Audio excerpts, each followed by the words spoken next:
Good morning. Happy Monday. We are going to start reading chapter 11 today of the 14th Goldfish. And don't forget that if you want to catch up and start listening to the beginning, you can do that today and tomorrow or whenever. But bottom line is, when we finish reading the 14th Goldfish, if you send me an email with a super quick summary of what the book was about and you tell me your favorite part, I will send you a treat in the mail. I miss you, and here we go with another week of digital learning. You can do it. Okay, we left off with Grandpa Melvin and Ellie on the school bus, and they did not get off on their stop. And Ellie was like, "What are we doing?" And Grandpa said, "We're going to take this bus to the lab. So we'll see if they get in trouble." Building 24. I take the public bus to school every day, but this time it feels completely different, like an adventure. Oh, I had that wrong. They're not on the school bus. They're on the public bus, like our MARTA. My grandfather stares out the window. His hair is pulled back in another of my ponytail holders, a purple one. "Your grandmother loved to ride the bus," he murmurs. "She did?" "Yes," he says. "Her dream was for us to take a bus trip across the country, stop in little towns, visit all the tourist traps." "Did you do it?" He shakes his head, and something sharp and raw flashes across his face. "No," he says. "I was always too busy with work." My grandmother died when I was 3. I have a vague memory of walking in on my mother crying in the bathroom. "Do you miss her?" I ask him. He blinks fast. "I miss everything about her. I miss her voice. I miss our life together." He swallows. "I miss seeing her walk around in slippers." "Slippers?" He shakes his head as if bewildered. "She didn't care about jewelry or perfume or any of that, but she liked a good pair of bedroom slippers, the kind that were fuzzy on the inside. I gave her new ones every year on our anniversary. Silly when you think about it. But it doesn't sound silly to me. It sounds like love."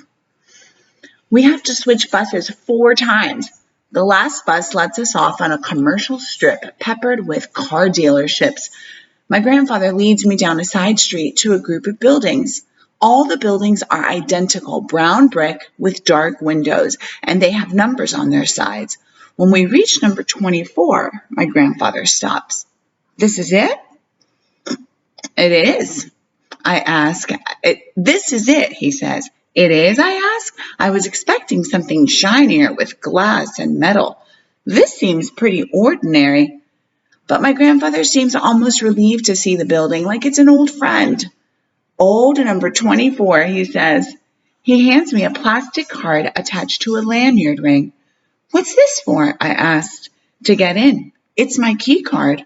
He gestures toward the building. "The security guard will recognize me. It has to be you. I've drawn you a map. The T. Malvinus is in the freezer in my lab." I'm a little nervous. What if the guard sees me? "I have this all figured out," he assures me. "Just tell him your father works here. Sweet girl like you, he won't suspect a thing." I swipe the card, and I slip it in the side door without anyone noticing me. I walk down the hall like I have a perfect right to be there, checking my progress by the numbers on the office doors. I'm nearly at my grandfather's lab when a voice stops me dead in my tracks. "Hey, kid, where do you think you're going?" I turn around slowly. A middle-aged security guard is standing there holding a cup of coffee. He has a walkie-talkie at his waist and a suspicious expression on his face. "I asked you a question, kid." I use the cover story. "My dad works here." His shoulders relax. "Oh," he says. "Right." I give him a little smile and I start walking again. Relief pours through my body, the kind of relief you get after passing a test you didn't study for. "Hey, kid," he calls to me. I look back at him. "What's your dad's name?" I hesitate a moment too long. Just like that, his eyes narrow and he shakes his head. "We had another one of you crazy kids sneaking in here the other day. Let's take a walk to my office," he says.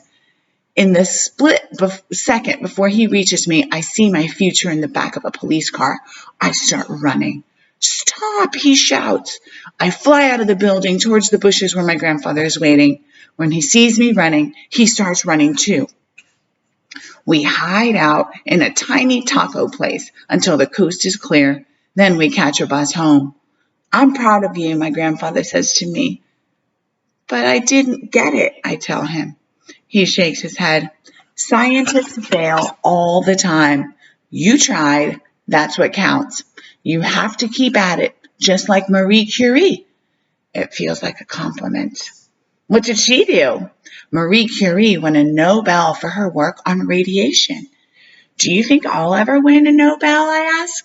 "Of course you will," he says without a second of hesitation. And I believe him. Oh my, Ellie did get in trouble and she almost got caught. But Grandpa's proud of her anyway because at least she tried. And scientists fail many times. So he's super proud of her effort. And I have a feeling they will go back. I hope that you have a great day. I want you to know that Gwinnett County Public Schools has put out some information about grades and about final exams. So you will receive letter grades at the end of, or numerical grades at the end of the semester. It won't be pass fail.